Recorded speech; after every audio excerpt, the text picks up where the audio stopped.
the newscast of the African diaspora.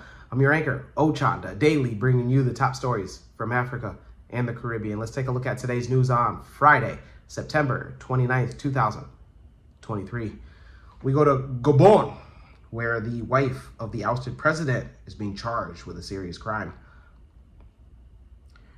Wife of former President Ali Bongo, Sylvia Bongo Ondiba, who is Franco-Gabonese, meaning that one of her parents is from France, and one of the couple's sons have been accused by the coup leader of having pulled the strings in the oil-rich country's embezzlement. Their eldest son, Nourdine Valentin, has already been charged with corruption and embezzling public funds. Sylvia Bongo was charged by an investigating judge on Thursday with money laundering. Sylvia Bongo was charged and ordered to remain under house arrest. She also faces other charges, including concealment and forgery. Sylvia Bongo has been placed under house arrest in the capital, Libreville, since August 30th, when the coup brought the curtain down on the 55 years of Ali Bongo and his dad's dynasty rule. She has been isolated from her husband, and her French lawyers filed a complaint in Paris against what they said appears to be a hostage taking. Ali Bongo, her husband, had ruled the Central African country since 2009 and was overthrown by military leaders moments after being proclaimed the winner in a presidential election. The election result was branded a fraud by the opposition leaders and the military coup, who had also accused of his regime of widespread corruption and bad governance. Many saw it as an act of liberation rather than a military coup. Ali Bongo was elected after his father, Omar Ali, died back in 2009 after nearly 42 years in power. His son, Nourdine, was indicted earlier this month and placed in provisional detention for alleged corruption. In all, 10 people total are indicted on serious charges ranging from electoral college operational issues, counterfeiting, and the use of the seals to the republic, to corruption and embezzlement of public funds. The new strongman lost no time in warning that corruption would no longer be tolerated. Immediately after seizing power, the military junta summoned around 200 Gabonese business leaders to a meeting. Broadcasting on state television, they warned business leaders against overbilling and told them to commit to the development of the country. Gabon is the third richest nation in terms of per capita GDP. 1 in 3 lives below the poverty line, according to the World Bank, and this was prior to the military junta overthrow coup. Those in Gabon, let us know your thoughts.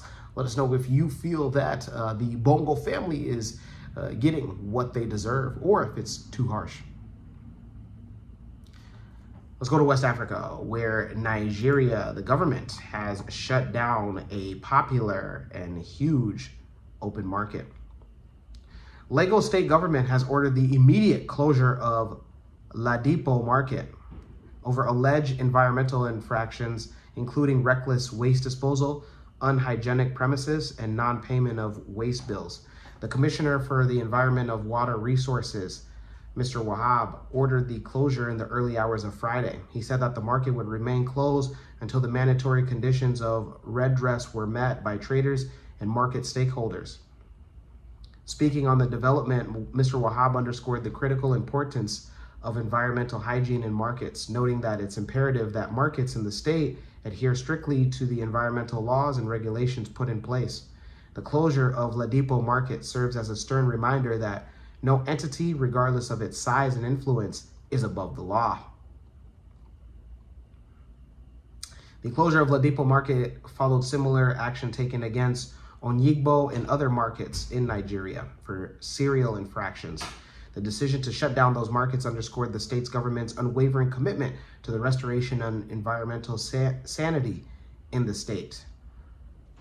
Those in Nigeria, let us know your thoughts. Let us know if you or you know somebody that was making money out of that open air market in Ladipo, or if you feel that this is just because of the conditions that Ladipo market was in. Let's go to the Caribbean and end it there. We go to Bermuda, where they had probed a major cyber attack earlier this month. Bermuda's premier said that the government is slowly restoring operations after being hit by a very sophisticated cyber attack a week ago. An in-depth forensic audit is underway to determine how the attack occurred, and so far experts have not uncovered evidence that sensitive data was stolen. They declined to say whether this was a ransomware attack, and this remains a sensitive matter. Some email functionality has returned, adding that experts within the government should have the switchboard to be fully functional by this upcoming Monday. Services like government payroll, however, are still not running properly, and this has been a challenge according to a government spokesperson.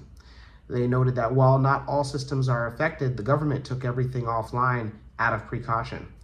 The government is building a new network, sources say, with help from overseas experts.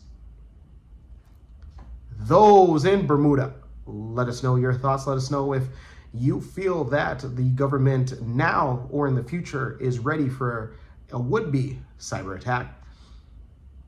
When we come back, we'll have today's African proverb of the day. Don't go anywhere. What's going on? MC Cadero, the #1 MC in the game. And I'm here at a wedding that I was booked for.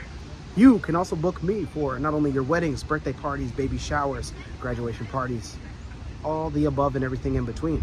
Visit www.mccadero.com. Looking forward to seeing you.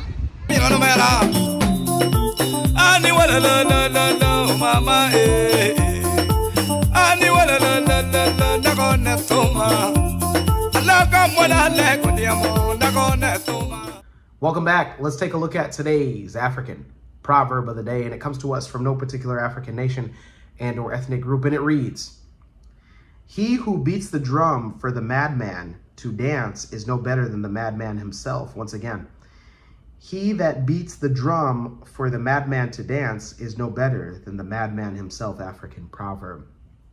And Omera, why are you making music for insane people? What is wrong with you? Maybe you're insane yourself, huh?